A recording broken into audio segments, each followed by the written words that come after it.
From Kevin Hart casually roasting James Corden with a savage rap verse that left the whole crowd gasping, "You're a loser, you're not gonna win, you're the perfect host to make Jimmy Kimmel feel thin," to Anne Hathaway dropping lines so brutal that even James admitted it was a bit much. Blimey, governor, did me accent make you sick? Are you also allergic to wearing suits that fit? Or did you just grow a couple sizes since you got dressed? You look like a KFC bucket with a lot of extra breasts. James Corden might be the host of The Late Late Show, but sometimes the biggest stars didn't come to play nice. They came to destroy him. In savage rap battles, these celebrities turned his own show into their personal comedy kill zone. Here are 7 savage moments of Hollywood celebrities who humiliated James Corden on his own show. And you definitely don't want to miss number 4. But let's start with the time David Schwimmer and Rebel Wilson showed up and casually dismantled him without even breaking a sweat. The crowd came for fun, but what they got was a full-on roast disguised as a rap battle. David wasted no time. He called out James for being a one-note actor and mocked his fame in America by comparing him to children's book authors. A Brit in America's your one claim to fame. We all know as an actor your roles were all the same. The heavy best friend, the humorous sidekick with a belly so big you can't find your own. At one point, he even dragged James's marriage into it, wondering how his wife could have possibly chosen him. Clear, I love the English. I married your kind, but why your wife chose you? My bad. She blind? And just when it felt like the crowd couldn't scream louder, David dropped a punchline about James's middle name being Kimberly, which left James visibly stunned and the audience in chaos. Did you think I'd be scared? Walk around gingerly when everyone knows your middle name is Kimberly?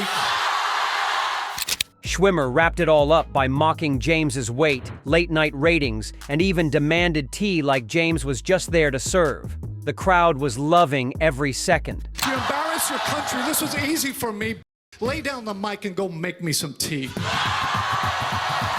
cream, 1 sugar.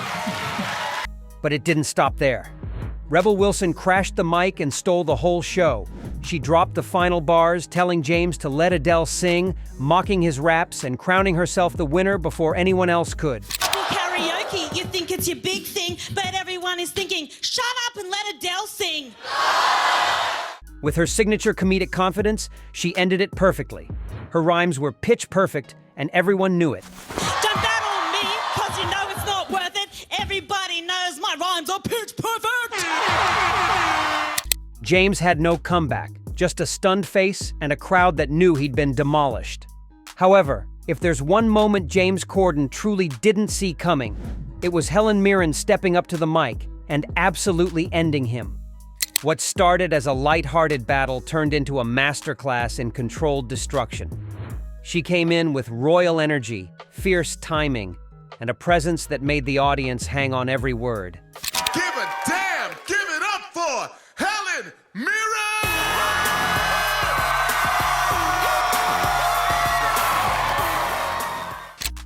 Right from the start, she called James out for his pandering humor and reminded him she's played everything, while the only role James ever nailed was the attention-seeking guy. The only role you ever play is guy who begged to be here. Poor James Corden will never be satisfied until you find a way to get attention deep fried. The crowd went wild and James was left speechless. And just when you thought she'd wrapped, she dropped the mic again, blasting the boys' club, mocking his thirst for attention, and warning him he'd been to Helen and back. This battle is fun. I'm glad that you asked. It's the only bit you didn't find in Jimmy Fallon's trash. Every line was sharper than the last, with James visibly stunned, standing frozen as the audience roared.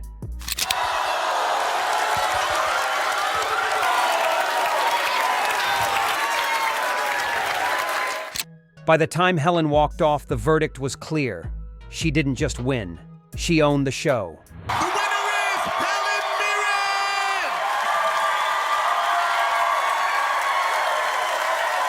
Mirren! Next up, Jeff Goldblum jumped in, and let me tell you, he may have the chillest voice in Hollywood, but when it comes to roasting James Corden, he comes in swinging and completely destroys him.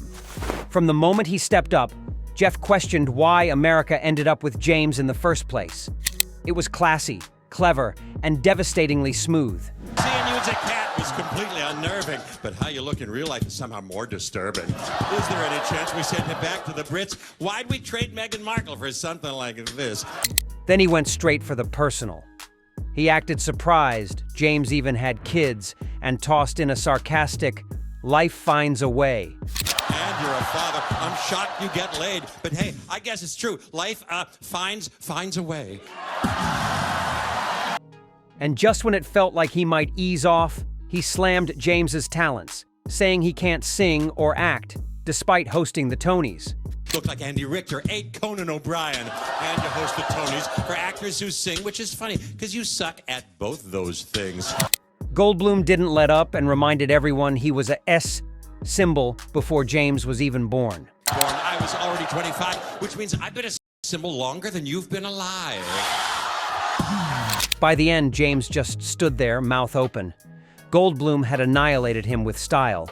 Done with you, James. What more can I say? Hey, I just killed an alien. Hey, that's an Independence Day. And just when you thought it couldn't get any more brutal, Dr. Phil stepped up and turned a rap battle into a televised therapy session.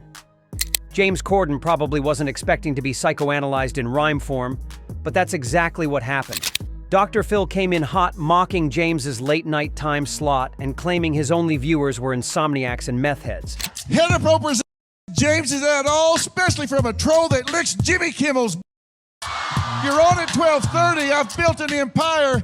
He roasted James for being everywhere on TV, while somehow still not being entertaining anywhere. Look, a dozen TV shows and all of them suck. I feel bad, so here's some therapy for free. Who hurt you, James? Oh, right, it was me. Then the intervention began. He mocked James's name, saying even Piers Morgan came off better in comparison. The doctor here, let's get you fixed up. Who you mad at, your daddy or sit-ups? You're so unlikable, it's truly alarming. You even make Piers Morgan seem charming. By the end, the crowd was gasping, cheering, and fully on Dr. Phil's side. Funny British must be your niche, because you just got bodied by Dr. Phil. Comments flooded in saying he'd ended James's career, and some even claimed he out-rapped actual rappers.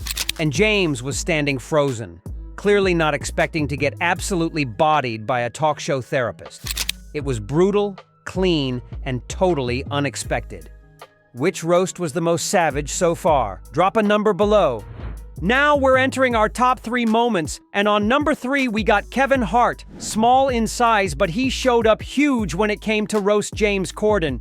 He started off by playing it cool, saying James wasn't ready, and once the beat dropped, he turned the whole studio into a fire pit. Don't get nervous. Do I look nervous? He not ready. Kevin went straight in, joking that James be back on Broadway, or maybe just homeless. You'll be back on Broadway soon. I'm not playing. You'll be homeless. He mocked Carpool Karaoke, questioned how long it could last, and even threw a savage shot at James's obsession with Hamilton creator Lin-Manuel Miranda. Karaoke, how long that lasts? How do you rap with your head up Lin-Manuel's How? The bars kept coming.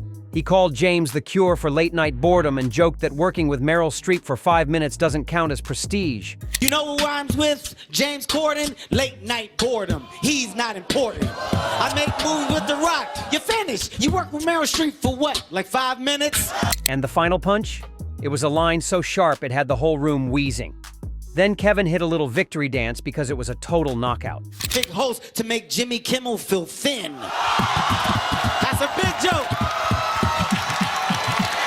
Next, we've got Samuel L. Jackson, who didn't just roast James Corden, he torched him, old school style, and walked away without breaking a beat. From the moment he stepped on stage, Sam made it clear James was in over his head. Knows who you are without Adele in a car. It's amazing. Your anonymous head overexposed, and you look like a minion in too tight clothes. But the crowd lost it when Sam pulled out a brutal visual joke, complete with a perfectly timed middle finger, leaving James completely speechless. In your emoji movie out here, you just play a hand. So look, I'm gonna put it in a way you can understand. At one point, Sam even had to tell him to stop whining and take the L.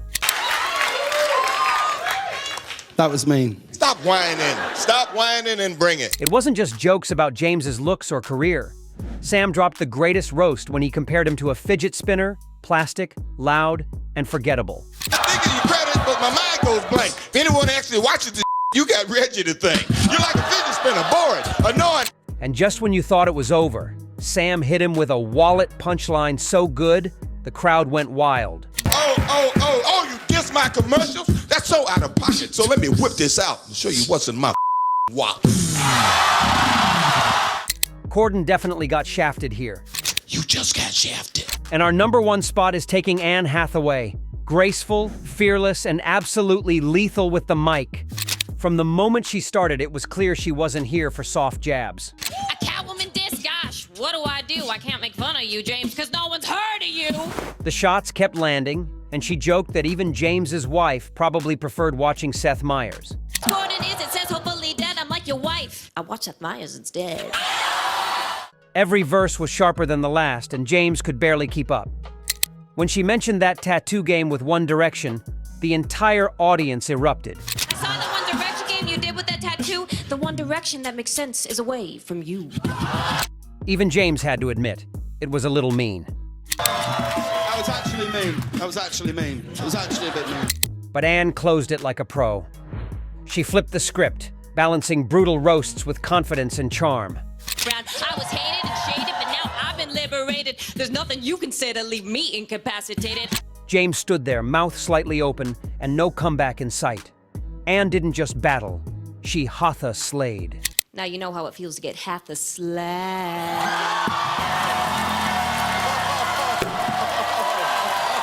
That's it for the wildest celebrity takedowns of James Corden.